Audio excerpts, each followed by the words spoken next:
দর্শক বন্ধু, শ্রীমদ্ ভাগবত গীতা এটা কোনো নির্দিষ্ট ধর্ম কিংবা জাতির জন্য নয়, এটা পৃথিবীর সমস্ত লোকের জন্য। এটি 18টি অধ্যায় এবং 700টি শ্লোকে লেখা। পৃথিবীর যে কোনো মানুষ কোনো রকম সমস্যায় পড়লে শ্রীমদ্ ভাগবত গীতা পড়লে সেই সমস্যা থেকে বেরিয়ে আসতে পারে। শ্রীকৃষ্ণ বলেছেন, যে মানুষ ভগবানে বিশ্বাস করে না এবং নিজের কর্ম করে না, সে মানুষ কোনোদিনও মোক্ষ লাভ করে না। কোনো মানুষ তোমাকে অপমান করলে তার সব থেকে বড় উত্তর, চুপ থাকো। কেউ তোমার ছেড়ে চলে গেলে তার কাছে ফিরে পাওয়ার জন্য জোর করো না, কারণ যে একবার তোমাকে ছেড়ে চলে যাবে সে বারবারও তোমাকে ছেড়ে চলে যাবে। শ্রীমদ্ ভাগবত গীতায় কর্ম কর্ম বলতে বোঝানো হয়েছে একটা মানুষ তার জীবনে সব থেকে বড় কাজই হলো কর্ম। তুমি যেরকম কর্ম করবে সেরকম ফল পাবে। তুমি এখন যা ফল পাচ্ছ সেটা তোমার পূর্বের কর্মের ফল। যে মানুষ জন্মগ্রহণ করে তার পূর্বজন্মে কিছু না কিছু পাপ থেকে যায়। যে মানুষ আর জন্মগ্রহণ করে না তার পাপ ধুয়ে মুছে যায়। সবসময় চেষ্টা করো কথা কম বলার। কথা কম বলে পাপও কম হয়। আর যে মানুষ যত জ্ঞানী সে মানুষ তত কথা কম বলে। কঠিন পরিস্থিতিতে ঝগড়া তো সবাই করতে পারে, কিন্তু কঠিন পরিস্থিতিতে যে চুপ থাকতে পারে, যে শান্ত থাকতে পারে, সেই আসলে শক্তিশালী।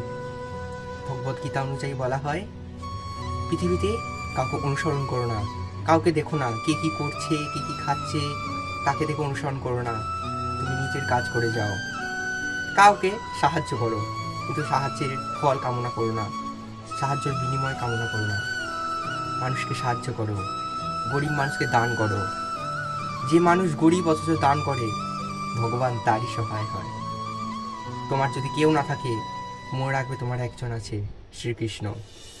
যখন তোমার পরিবারের লোক তোমার বিরূপ হয় এবং তোমার দূরের লোকেরা তোমার স্বজন হয়, মনে রাখবে তোমার ধ্বংস নিশ্চিত।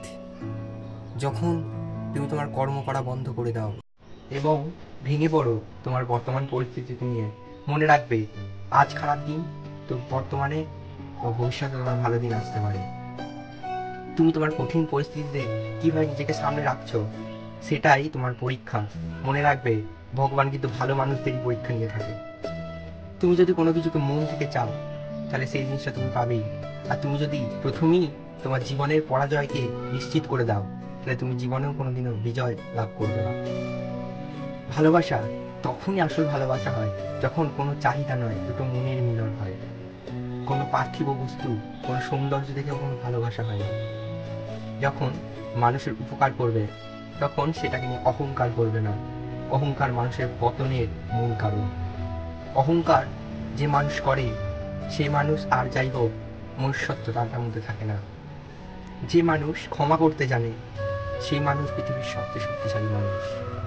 যে মানুষের ব্যবহার ভালো, যে মানুষ সবাইকে কম কথা বলেই ক্ষমা করে দেয়, অশান্তিতে কম যায়, সেই মানুষের মতো শক্তিশালী মানুষ পৃথিবীতে আর কেউ নাই। মনে রাখবে তোমার আজ খারাপ দিন তো পরে ভবিষ্যতে তোমার ভালো দিন হতে পারে। কখনো কারোর সঙ্গে নিজেকে তুলনা করবে না। মনে রাখবে তুমি সর্বশ্রেষ্ঠ। ভগবান তোমাকে যেভাবে পাঠিয়েছেন, যে কারণেই পাঠিয়েছেন, খুব ভালোর জন্যই পাঠিয়েছেন। তুমি নিজের কাজ করে যাও, ফলের আশা করো না। আর নিষ্কাম কর্ম করো, সকাম কর্ম নয়। যে কর্মের ফলের আশা হয় সে কর্ম নয়, যে কর্মের ফলের আশা নেই সে কর্ম। মানুষের ধ্যান ধান সেবা করো, কিন্তু তার বিনিময়ে কখনো কিছু চেও না। জীবনে সুখ চাইলে শ্রীমদ্ ভগবদ্গীতা পড়ো। ধন্যবাদ।